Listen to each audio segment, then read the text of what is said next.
वाराणसी में हैवानियत की हदें पार हुई हैं। एक दो नहीं 23 लोगों ने मिलकर 19 साल की लड़की की इज्जत को तार तार कर दिया। उसे कभी बेचा गया, कभी होटल ले गए, कभी बाइक पर, कभी कार में। लगातार 7 दिन लड़की तड़पती रही, लेकिन हैवान नहीं रुके। लड़की कैसे घर पहुंची, माँ को क्या बताया, जब आप सुनेंगे तो आपकी आंखों से आंसू निकल आएंगे।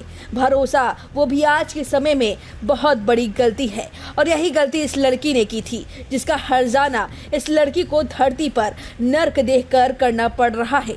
निजता के कारण इस लड़की का नाम और पता सार्वजनिक नहीं कर रहे हैं। पीड़ित लड़की ने पुलिस को अपना दर्द शुरू से बताया है, कैसे वो साजिद के जाल में फंसी और फिर उसकी जिंदगी जहन्नुम कैसे बनी। 19 साल की लड़की को साजिद ने झांसा देकर फंसाया और फिर उसे बाजारू औरत की तरह इस्तेमाल किया। पीड़िता ने खुद अपना दर्द बताया है। पुलिस शिकायत में पीड़िता ने बताया, मैं बीपीएड में एडमिशन की तैयारी कर रही थी, साथ ही कॉलेज में ही रनिंग के लिए जाया करती थी। उस दौरान मुझे सोशल मीडिया पर साजिद नाम के लड़के से फ्रेंड रिक्वेस्ट आया और मैंने एक्सेप्ट कर लिया। बातचीत आगे बढ़ी और फिर साजिद ने प्यार में फंसा लिया। इसके बाद मिलने जुलने का सिलसिला बढ़ा। 29 मार्च को साजिद ने मुझे मिलने बुलाया और फिर मैं 7 दिन तक घर नहीं लौट पाई। पीड़िता की मां ने इसके बाद की दर्दनाक कहानी बताई है, जिसे सुनकर आपका खून खौल जाएगा। पीड़िता के मां ने 23 लोगों में 11 लोगों के नाम लिए हैं, जिसमें दानिश, साजिद, इमरान, राज खान, अनमोल, जाहिर, अमन, जैब, राज, समीर, सोहेल और आयुष नाम शामिल हैं। 6 लोगों को पुलिस ने गिरफ्तार किया है। वहीं 17 फरार लोगों की धरपकड़ के लिए पुलिस की कई टीमें दबिश दे रही हैं।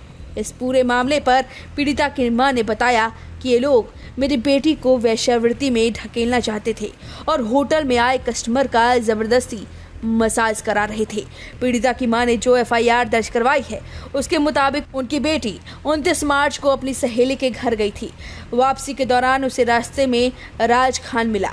वह उसे लंका स्थित अपने कैफे ले गया और वहां रात भर दुष्कर्म किया। 30 मार्च को उनकी बेटी से रास्ते में समीर और दोस्त के साथ मिला। दोनों उनकी बेटी को हाईवे की ओर ले गए और बाइक पर ही दुष्कर्म किए। इसके बाद दोनों उनकी बेटी को नशेद घर में छोड़ गए। 1 अप्रैल को उनकी बेटी से साजिद अपने दोस्त के साथ मिला। साजिद और उसका दोस्त उनकी बेटी को एक होटल में ले गए।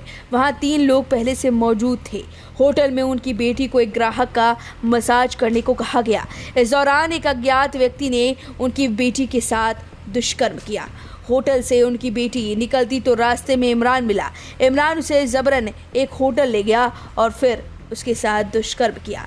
इसके बाद होटल के बाहर उनकी बेटी को छोड़कर इमरान भाग गया। फिर उनकी बेटी से साजिद अपने 2 और दोस्तों के साथ मिला। वो सभी उनकी बेटी को औरंगाबाद में गोदाम में ले गए, जहां जैब ने उनकी बेटी के साथ दुष्कर्म किया। उसके बाद साजिद उनकी बेटी को किसी कमरे पर ले गया। वहां 2 लोगों ने उनकी बेटी के साथ दुष्कर्म किया। किसी तरह से उनकी बेटी वहां से निकली और आईपी मॉल सिगरा के सामने आकर बैठ गई। 4 अप्रैल को मेरी बेटी बदहवासी में घर आई और सारी बात बताई। 23 लोग 7 दिन लगातार हैवानियत की हदें पार।